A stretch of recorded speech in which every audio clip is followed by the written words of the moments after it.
Para todos muito bem.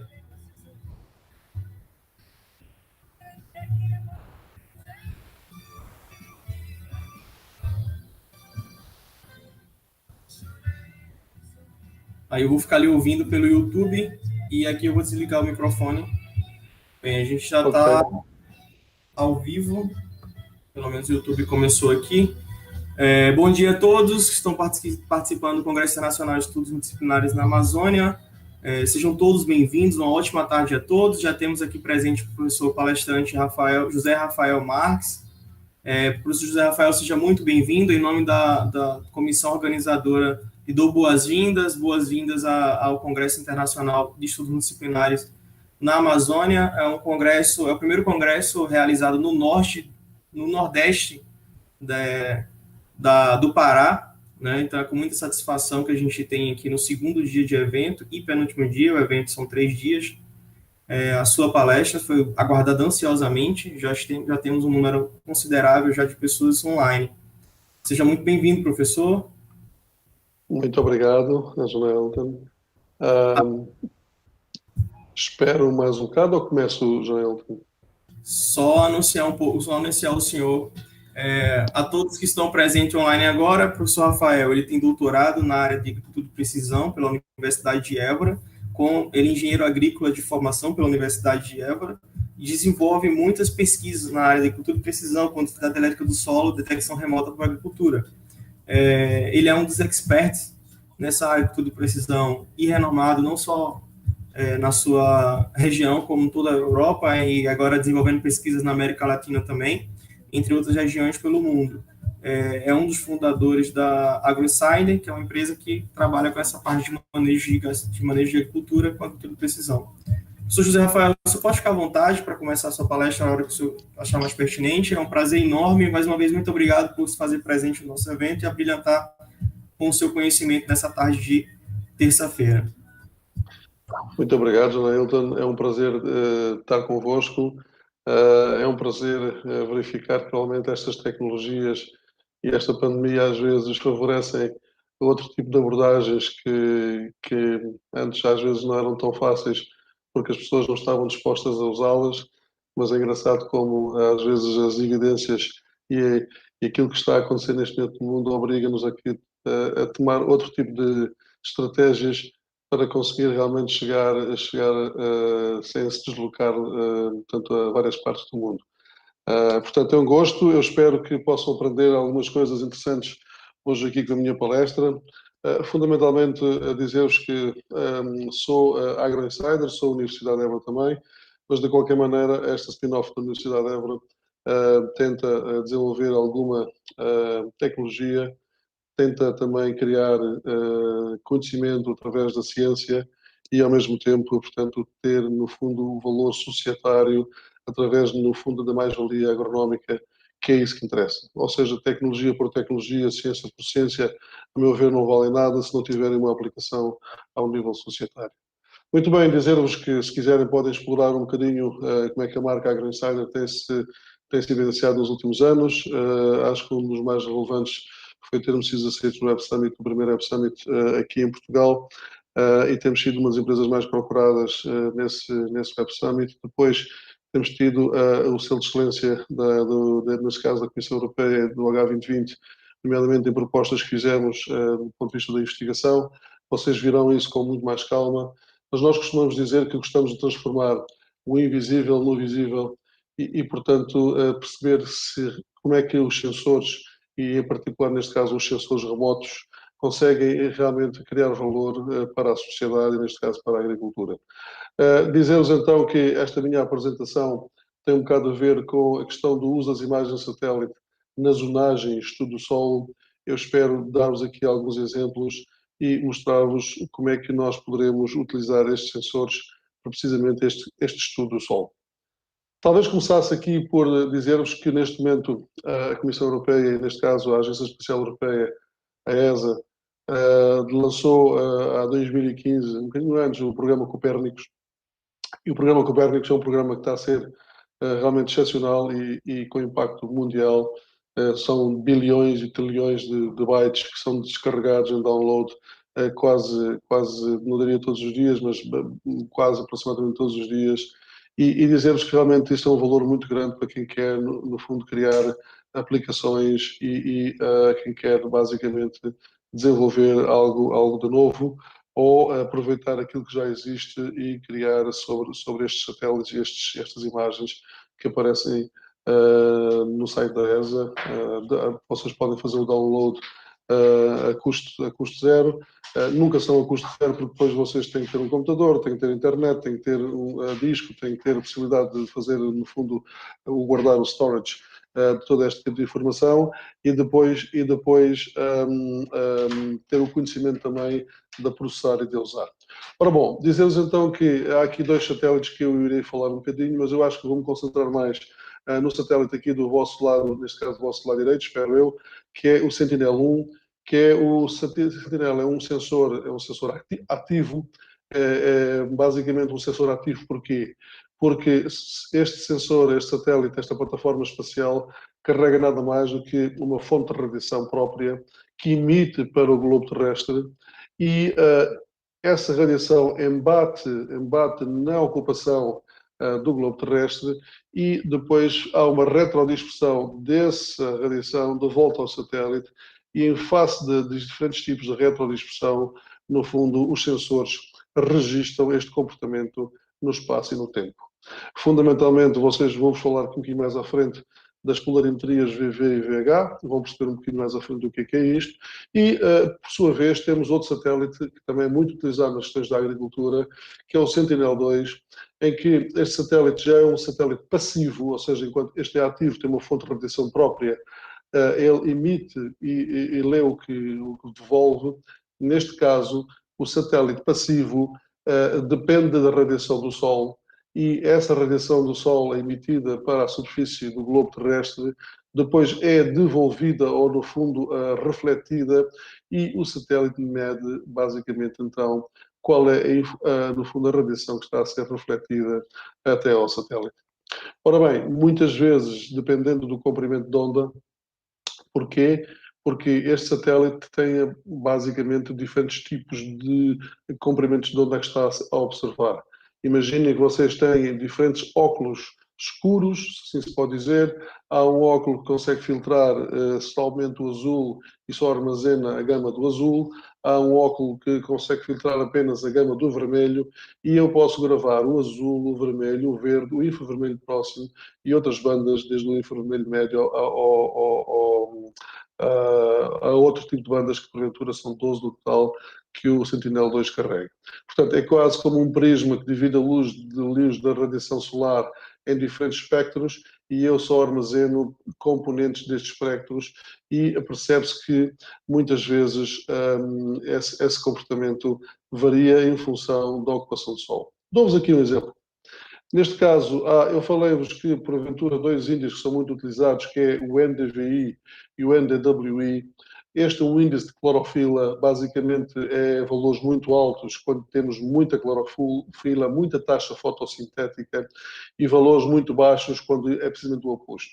O NDWI, basicamente, é um índice que é muito sensível às questões da umidade, do conteúdo de água na folha e, portanto, ao stress hídrico e as questões estão ligadas ao regadio, à rega ou ao stress das próprias plantas.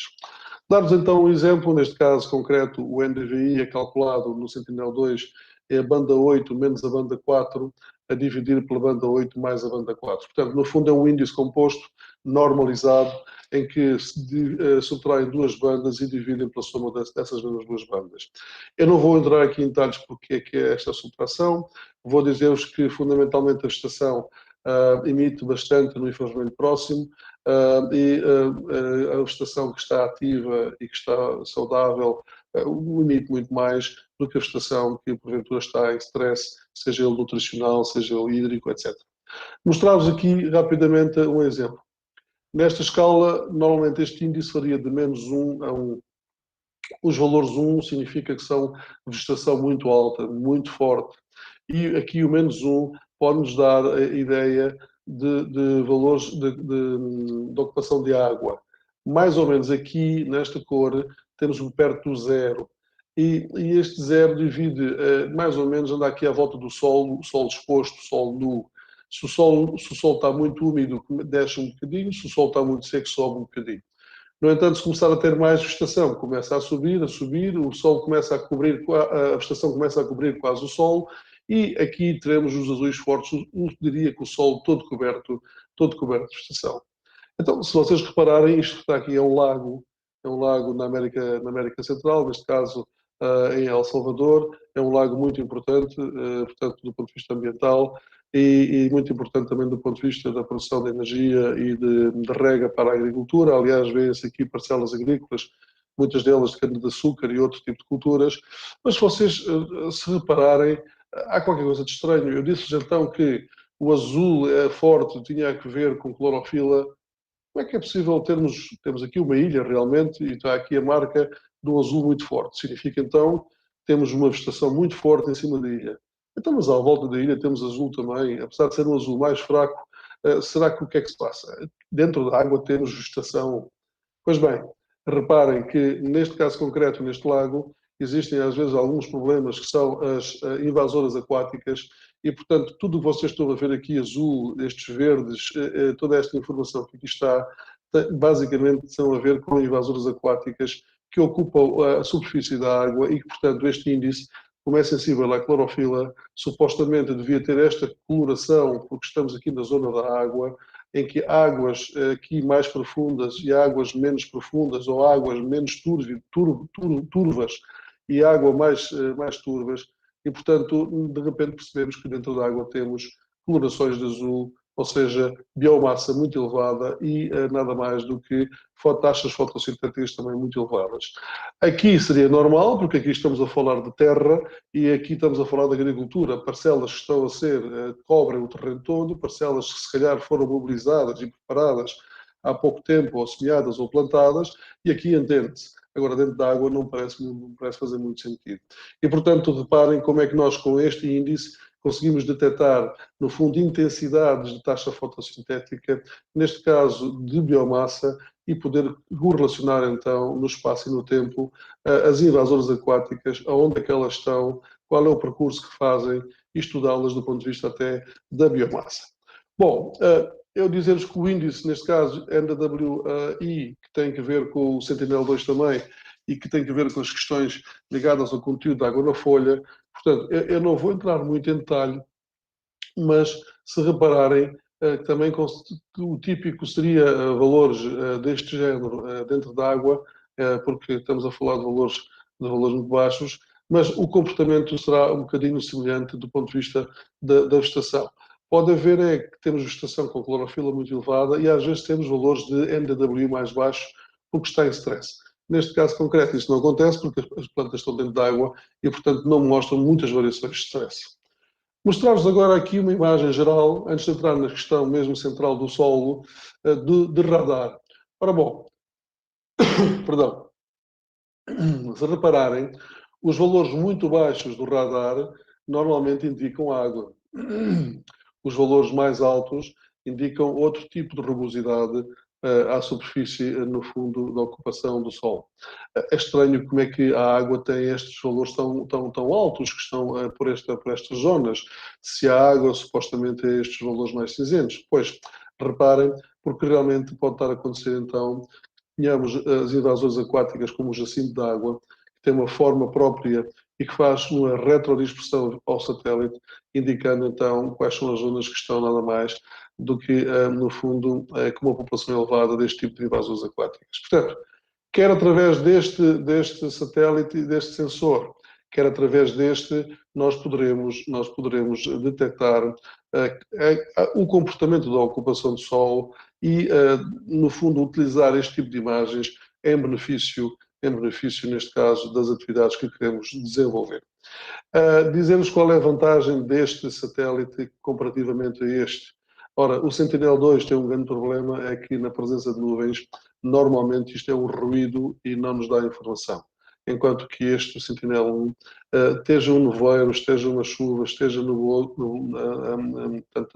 com muita nebulosidade da atmosfera, não há nenhum problema e obtemos sempre as imagens. E, portanto, é mais complexo do ponto de vista do processamento e da análise, mas, de qualquer maneira, é um satélite que faz muito sentido na agricultura e já vos vou mostrar um pouco como. Ora bom,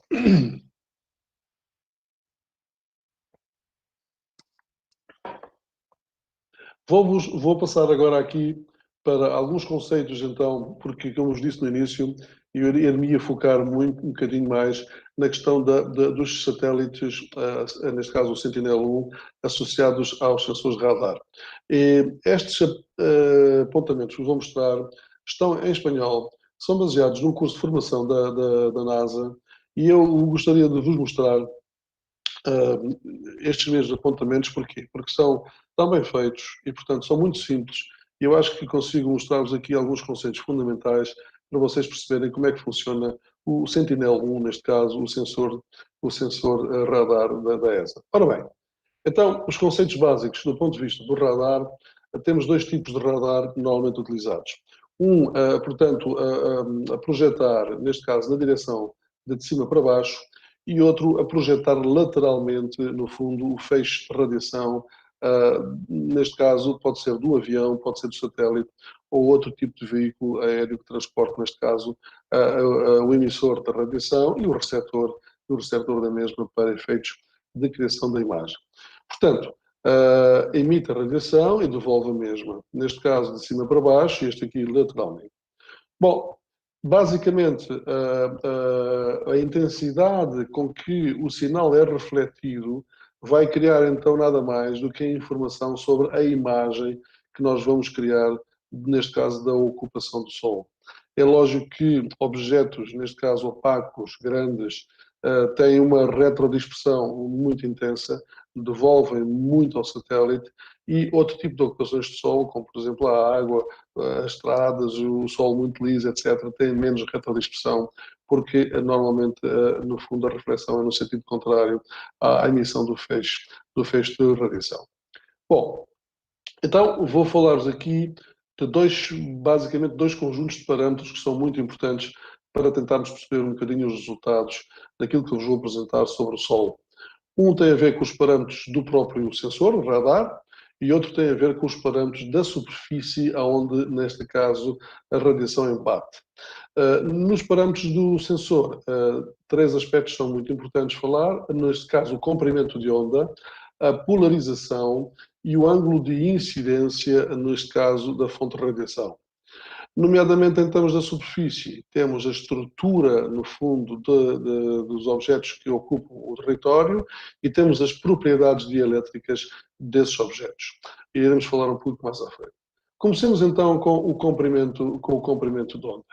Ora bem, vocês seguramente terão aprendido, nomeadamente que o comprimento de onda é relacionado com a velocidade da luz e a frequência, ou seja, uma frequência muito elevada e uma frequência mais baixa e, portanto, com comprimentos de onda diferentes. Maior comprimento de onda, menor comprimento de onda. Em termos de bandas radar, estas que estão entre parênteses são aquelas as mais comuns a ser utilizadas. Reparem, temos a banda X, que tem um comprimento de onda de 3 centímetros, a banda C, que é aquela que ocupa o Sentinel-1, neste caso do satélite da ESA, da Agência Espacial Europeia, que tem 5 centímetros. Temos a banda L, a banda P, e, portanto, ou seja, temos comprimentos de onda muito diferentes. E, neste caso concreto, de diferentes comprimentos de onda, têm penetrações, nomeadamente sobre a vegetação, também diferentes. Portanto, se vocês repararem, neste caso a banda C de 5 centímetros tem uma maior penetração do que a banda X, que só tem 3 centímetros. Por sua vez, a banda L de 23 centímetros tem ainda uma maior penetração, não só na vegetação, mas também no próprio solo, neste caso os solos secos, porque em termos de solos úmidos, normalmente a reflexão é muito elevada. Portanto, a taxa de penetração, muitas vezes, é o fator mais importante na seleção do comprimento de onda a utilizar para o estudo que queremos fazer. Portanto, se vocês repararem, diferentes comprimentos de onda, às vezes, utilizam-se em diferentes tipos de estudos. Neste caso, por exemplo, a banda X, muitas vezes na questão da agricultura, oceano, porque é um radar de alta resolução. E já a banda C, que é aquela que nós vamos dar aqui alguns exemplos, é muito utilizado nas questões do oceano e na agricultura. Portanto, o comprimento de onda influencia a penetração, neste caso, do sinal. E se vocês repararem nestes dois exemplos que aqui temos, isto é portanto, uma imagem RGB, chamada imagem compósita, em que nós temos fundamentalmente três bandas, três polarizações, já vamos explicar um pouco melhor mais à frente, mas o que é engraçado é que se tivermos aqui, neste caso, imagens da banda C, de um sensor da banda C, a comparar com um sensor, neste caso, que tem nada mais do que a banda P. Se vocês repararem, em termos de algum padrão espacial, notam-se diferenças de comportamento, há detalhes aqui que não se notam muito bem e que aqui já se notam, porventura existem por baixo da vegetação. O mais evidente que vocês podem ver é esta linha que aqui está. Se repararem aqui, parece que não existe uma estrada, não existe nada, porque a vegetação é muito densa e muito frontal. No entanto, aqui a banda P, como tem um comprimento de onda maior, consegue penetrar mais na vegetação e consegue detectar que há aqui linhas, no fundo, estradas, vias de comunicação e orientações de coisas que não são muito evidentes aqui na banda C e aqui são evidentes.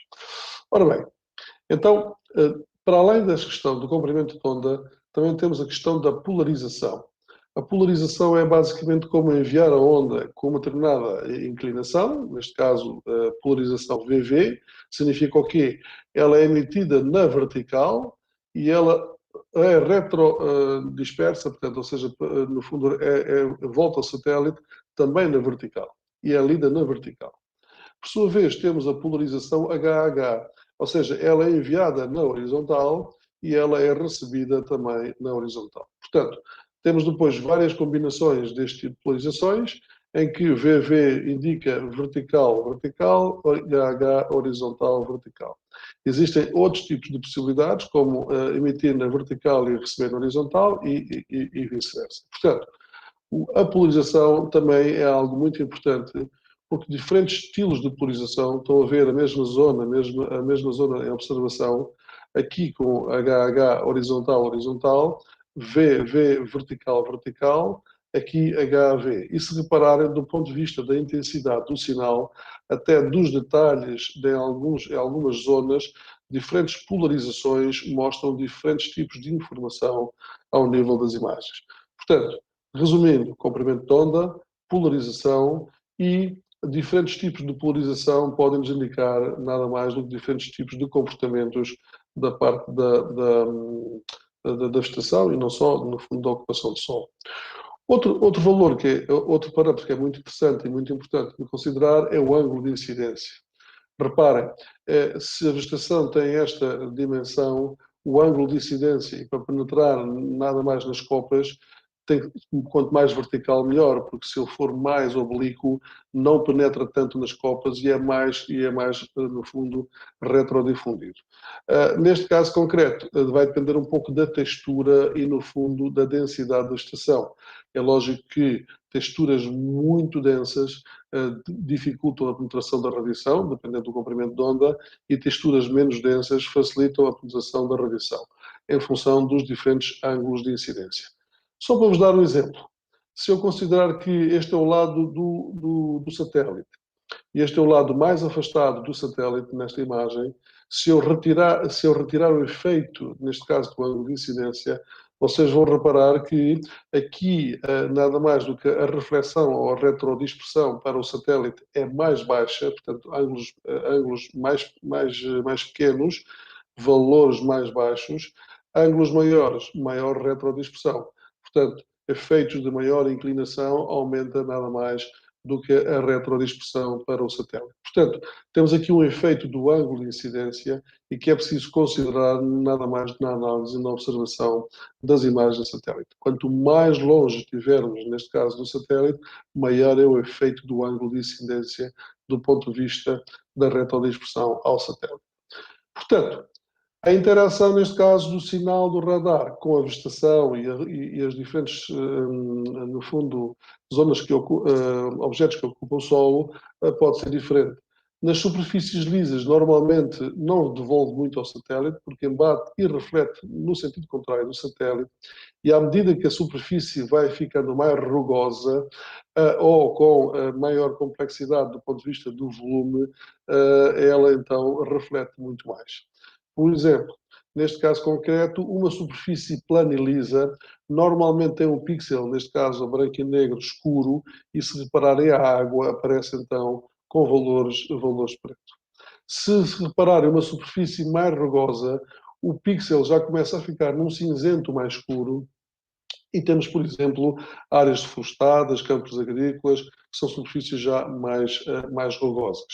Se vocês olharem bem para esta superfície, que tem muita vegetação, floresta, etc., o cinzento já começa a ser mais claro e, por fim, se vocês considerarem diferentes tipos de retrodispersão, temos aqui um caso concreto em que às vezes temos floresta inundada por baixo e quando tal acontece, normalmente temos uma retrodispersão muito alta porque a radiação muitas vezes chega à água, rebate, não interage com o solo e volta ao satélite com uma orientação muito favorável. E, portanto, o pixel normalmente é um pixel mais claro, mais branquiçado. Portanto, aqui uma floresta em que por baixo está inundada e o radar consegue perceber isto desde que o comprimento de onda associado seja no fundo, bem utilizado para detectar este tipo de ocupação de solo. Muito bem. Falamos até agora da longitude de onda, das polarizações e do ângulo de incidência. Agora, questões ligadas à superfície que também são muito importantes, que é a estrutura dos objetos e as propriedades dielétricas dos mesmos. Relativamente à estrutura, reparem, o tamanho relativo e o comprimento de onda são muito importantes porque a densidade influencia o resultado. Neste caso, não só a densidade, mas também o tamanho e a orientação. Por exemplo, umas folhas de pinos têm uma orientação totalmente diferente e uma forma do que umas folhas de eucaliptos. E, portanto, logo o comportamento da estrutura, neste caso do objeto, vai automaticamente dar um comportamento de retrodispersão ao satélite um pouco diferente. Neste caso concreto, relacionar um pouco a estrutura dos objetos e o comprimento de onda, se eu tiver uma banda de 3 centímetros, neste caso a banda X, eu consigo ver as folhas, neste caso, deste pinheiro austríaco. No entanto, com a banda L, as folhas são muito pequenas porque temos comprimentos de onda de quase 27 centímetros. Então eu consigo ver, basicamente, os ramos do pinheiro austríaco. Mas uma banda de P que tem 70 centímetros, portanto, a radiação que embate, neste caso no pinheiro austríaco, vai ser nas zonas que maior do que 70 centímetros, neste caso igual ao meu 70 centímetros, que é o comprimento de onda, neste caso, deste tipo de banda. Portanto, é engraçado que, em função da densidade, neste caso, dos objetos, eu tenho comportamentos diferentes, respostas diferentes e leituras diferentes, neste caso, do mesmo objeto. Portanto, o tamanho e a orientação são realmente muito importantes depois na interpretação em função do comprimento de onda utilizado. Neste caso também, a questão do comprimento de onda influencia a estimativa da biomassa. Por exemplo, neste caso a banda C consegue estimar de biomassa até para aí às 20 toneladas. Depois satura totalmente. Já a banda L consegue estimar quase até às 40 toneladas e depois satura totalmente. Ou seja, não é para aumentar a banda não é para aumentar o sinal que temos maior diferença de retrodispersão. Já a banda P consegue ir quase às 100 toneladas e a partir daí também satura. Portanto, diferentes comprimentos de onda podem detectar diferentes volumes de biomassa e temos que realmente algumas delas saturam até a partir de um determinado nível e é preciso ter isso em consideração nas análises que fazemos. Este parâmetro que eu vos vou mostrar agora é mesmo muito importante. E este é um parâmetro que depois vou utilizar agora no exemplo que vou mostrar a seguir. Se vocês repararem, esta constante dielétrica, imaginem que é um parâmetro que é característico dos objetos. Estão a ver que a neve, a vegetação, o solo e as rochas têm constantes dielétricas muito baixas, abaixo, neste caso, de 10 unidades. Enquanto que a água anda à volta das 80 unidades. Portanto, significa que um objeto esteja úmido, automaticamente apresenta um valor de retrodispersão muito mais elevado, porque tem uma constante elétrica muito mais alta do que um objeto que esteja seco.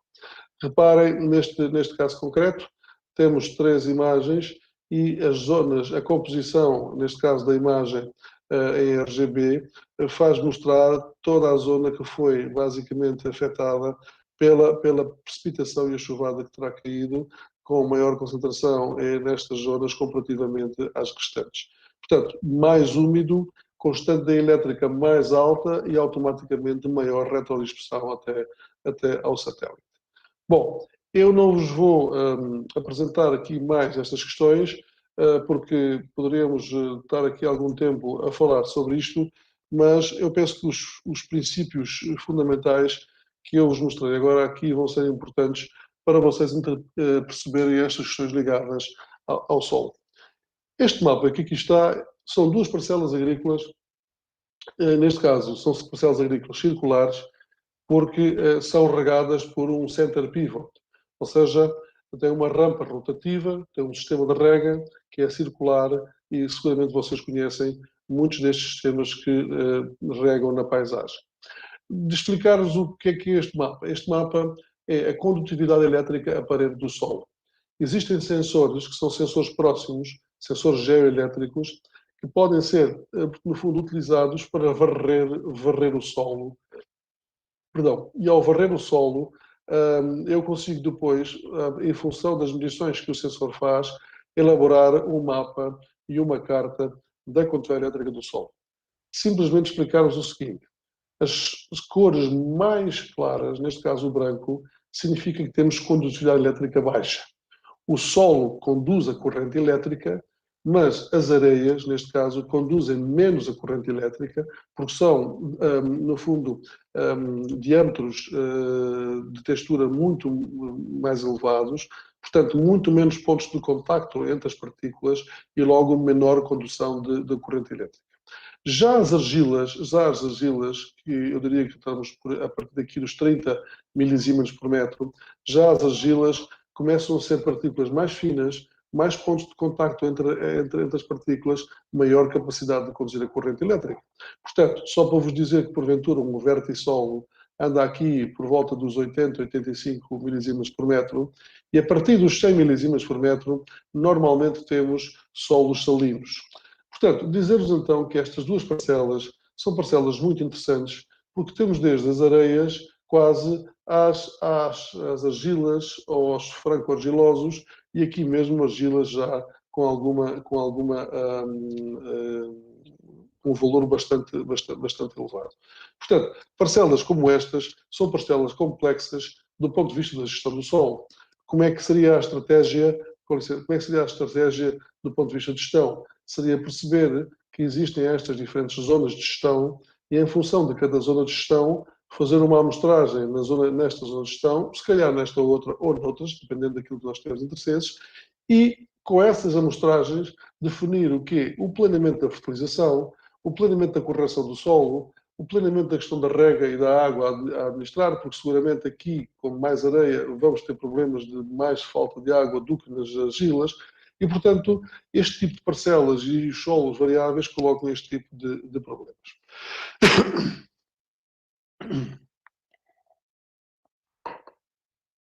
Ora bem, pegando na parcela mais pequena que ali estava,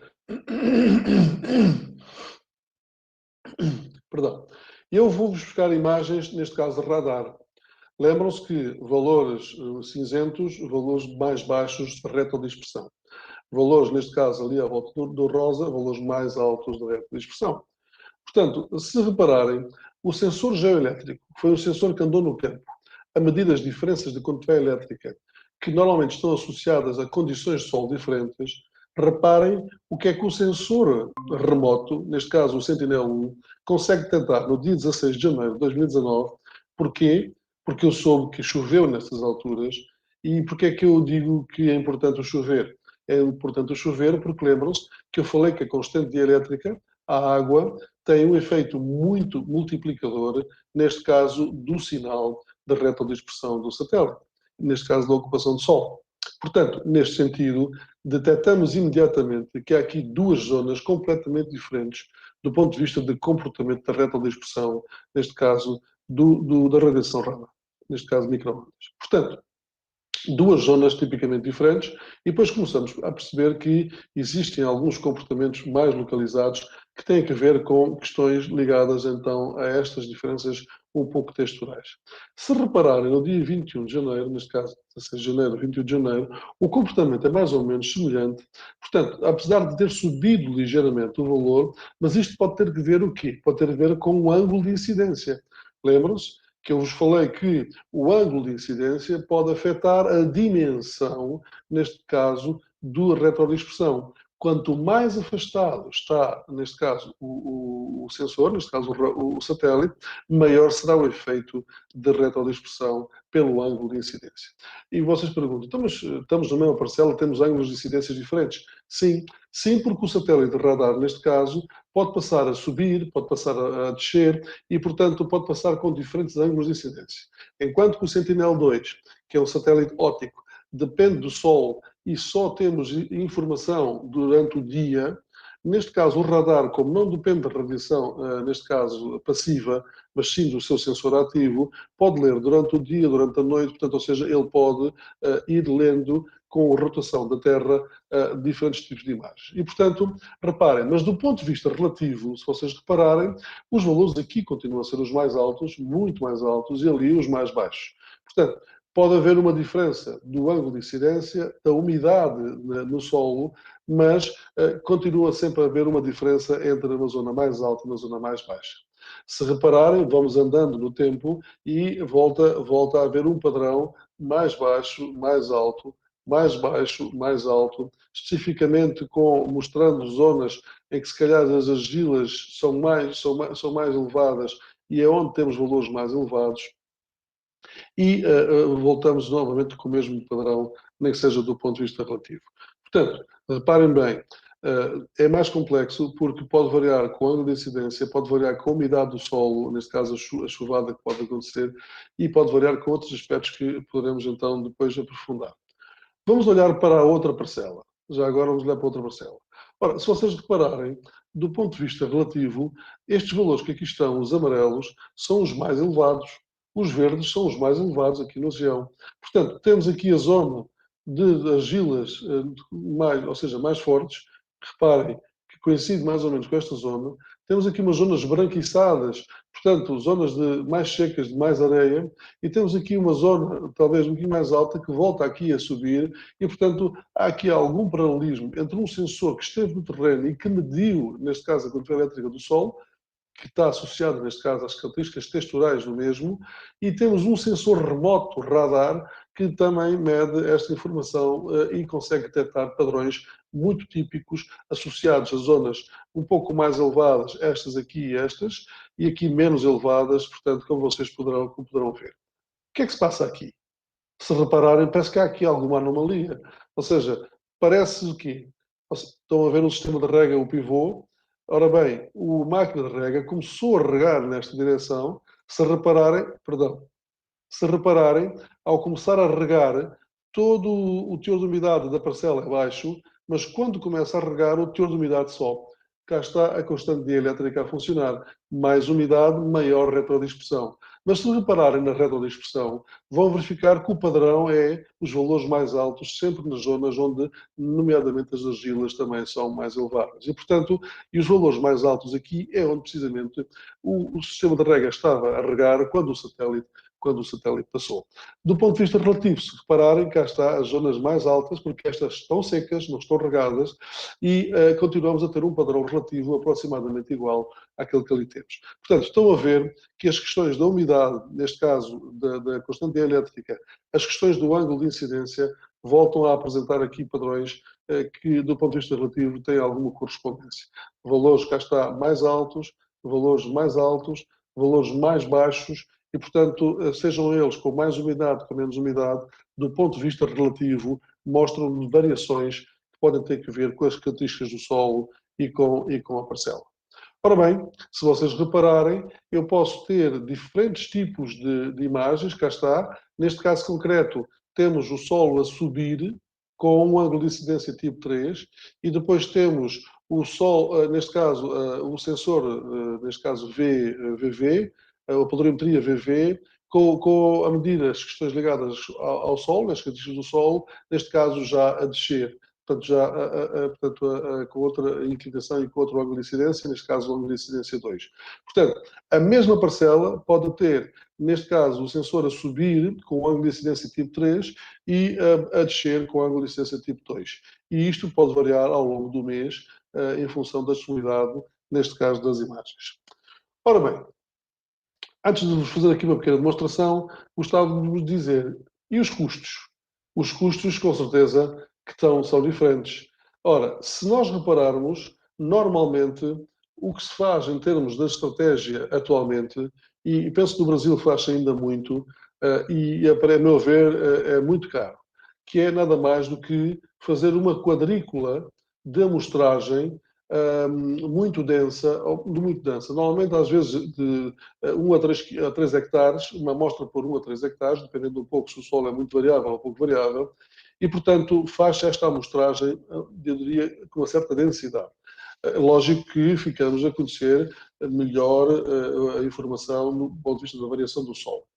No entanto, existe a tal estratégia que é dos sensores próximos, que é obter aquelas cartas que vocês estão aqui a ver por baixo, e que normalmente já só necessitam de, no fundo, uma amostra para 10 a 30 hectares. Porquê? Porque eu, em vez de estar a fazer uma amostragem densa, ponto a ponto, eu vou fazer as amostragens por zonas. A zona mais branca, a zona azul, a zona mais castanha, e, portanto, já poupo bastante do ponto de vista da amostragem. Mas, se repararem, temos a possibilidade de utilizar os satélites, os sensores remotos. E mais ou menos a mesma percentagem, diria eu, relativamente aos sensores próximos. Estes um pouco mais caros, e vamos perceber porquê. Neste caso concreto, a estratégia de amostragem de rede normalmente tem à volta de um custo de 85 euros por hectare. Estou a falar em euros, em reais teríamos que multiplicar isto pela taxa de câmbio. Neste caso concreto, com o sensor geoelétrico, que é para fazer esta carta colorida que vocês aqui veem por baixo, normalmente aqui nestas geografias estamos à volta dos 35 euros por hectare. Mas se vocês utilizarem, neste caso, os satélites, os sensores remotos, não temos que transportar máquinas para o terreno, não temos que ter problemas de aquisição de sensores que são caríssimos, e poderemos ter um custo de 5 euros por hectare. E, portanto, valores até bastante mais baixos.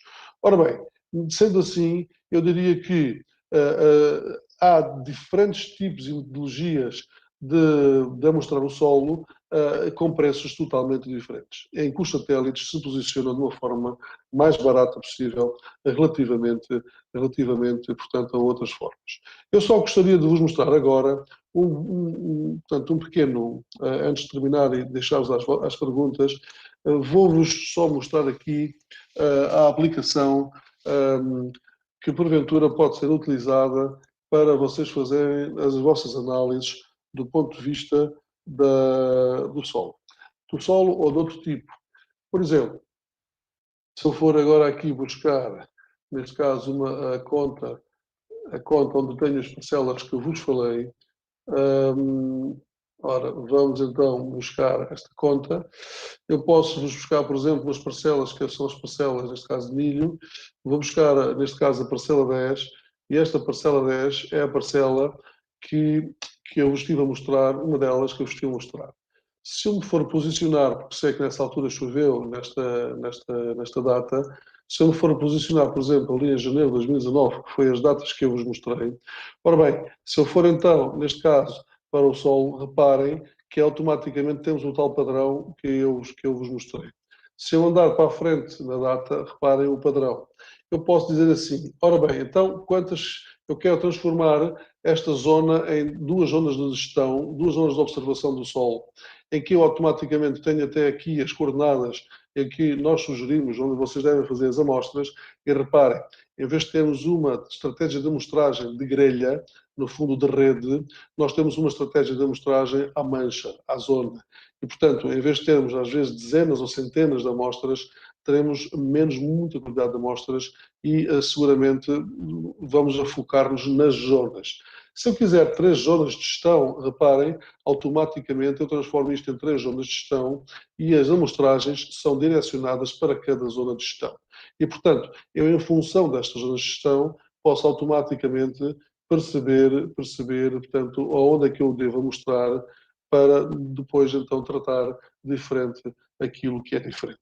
Pronto, rapidamente, apenas para vos mostrar esta possibilidade. Eu posso, inclusivamente, clicar aqui e adicionar uma amostra. Eu sei que esta parcela tem 40 hectares, que é a parcela 10. Esta é a coordenada onde eu vou recolher uma amostra de solo e, automaticamente, com essa amostra de solo, eu posso, inclusivamente, adicionar, portanto, uma data da recolha da amostra. Eu posso dizer se há algum problema ou não. Eu posso fazer um vídeo do solo, posso gravar a voz, posso carregar documentos, posso carregar fotografias e posso, no fundo, submeter, ficando aqui um registro nesta posição das amostras que eu fiz e dos resultados que chegaram no laboratório, porque no próximo ano eu posso querer repetir a amostra e, portanto, tenho lá essa informação.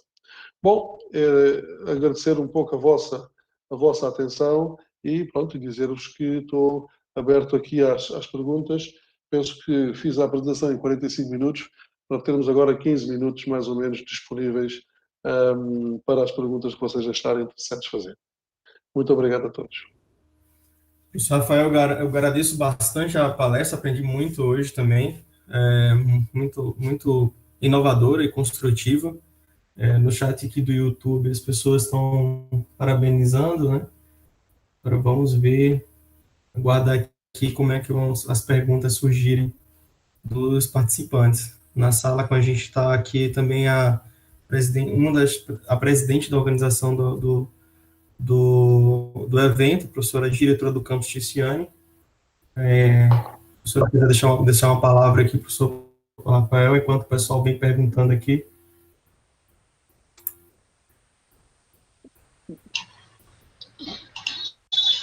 Olá, estão me ouvindo bem? Sim, sim.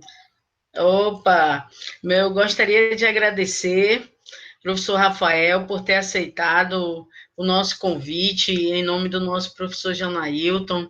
Eu acredito que esse momento é um momento diferenciado para a gente conseguir construir um pouco dessas atividades, né? Conseguir desenvolver um pouco a ciência e ter esse partilhamento de conhecimento totalmente inovador. Eu acho que foi fundamental sua participação, não poderia ser melhor. Professor Janailton, professor Rafael, muito obrigada. Obrigado, eu. Pronto, e a gente está no segundo dia de evento, professor, são 3 dias de muito dinamismo aí, de muita atividade, é um evento internacional e multidisciplinar, para desenvolver as diversas habilidades, formando conhecimento para as tomadas de decisões, né? Muito obrigada de novo e parabéns aos que estão participando ativamente, né, professor Janailton, conosco, os nossos participantes, nossos professores, técnicos. Seja sempre muito bem-vindo ao campus de Tomé Açu. Muito obrigado, é um gosto, é um prazer.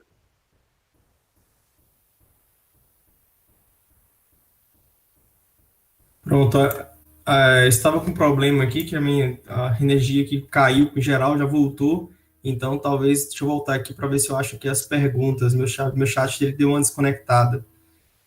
Tem a primeira aqui do Job, ele é professor na Universidade Federal do Maranhão, e ele pergunta se essas 2 zonas do pivô central podem ser influenciadas pela declividade ou desnível, e zonas mais baixas, com maiores condutividade elétrica, justifica esse fenômeno.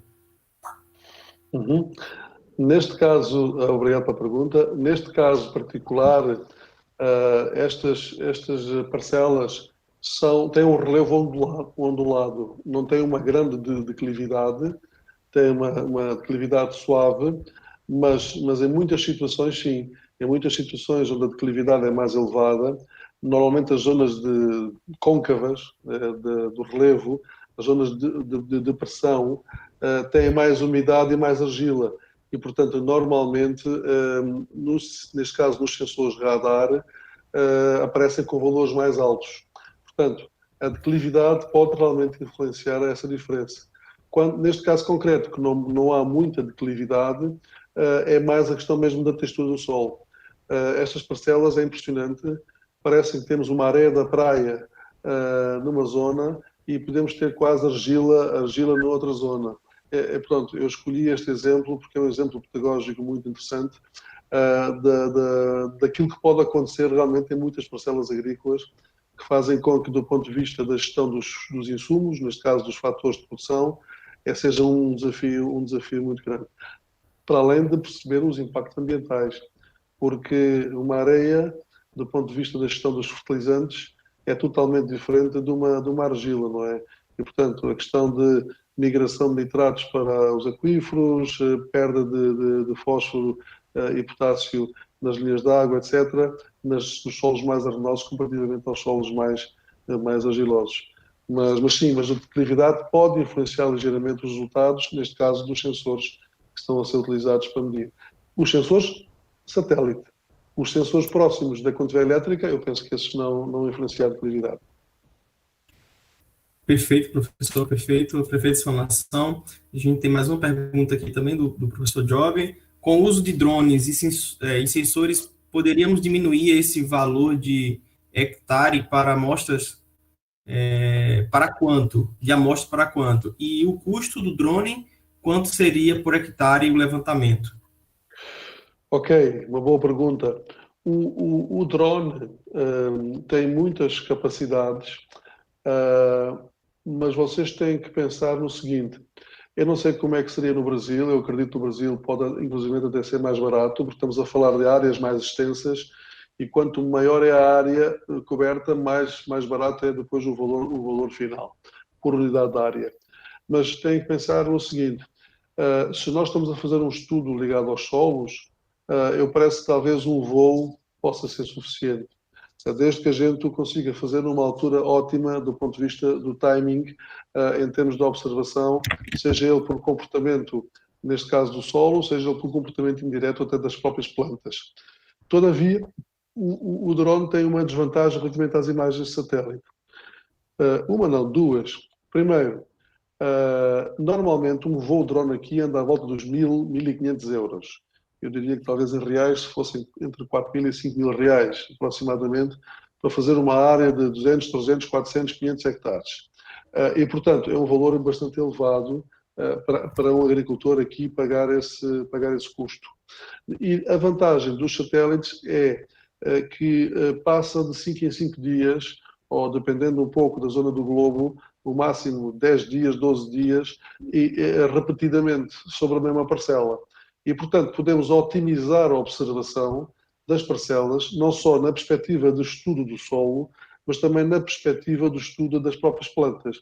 Portanto, se vocês pensam que, por exemplo, o custo, só para vos dar uma ideia, uma conta nesta aplicação tem um custo muito barato, mas mesmo muito barato, comparativamente a apenas um voo de drone. Fica mais barato usar às vezes estas contas, dependendo um pouco do resultado que se quer, do que fazer só um voo de drone.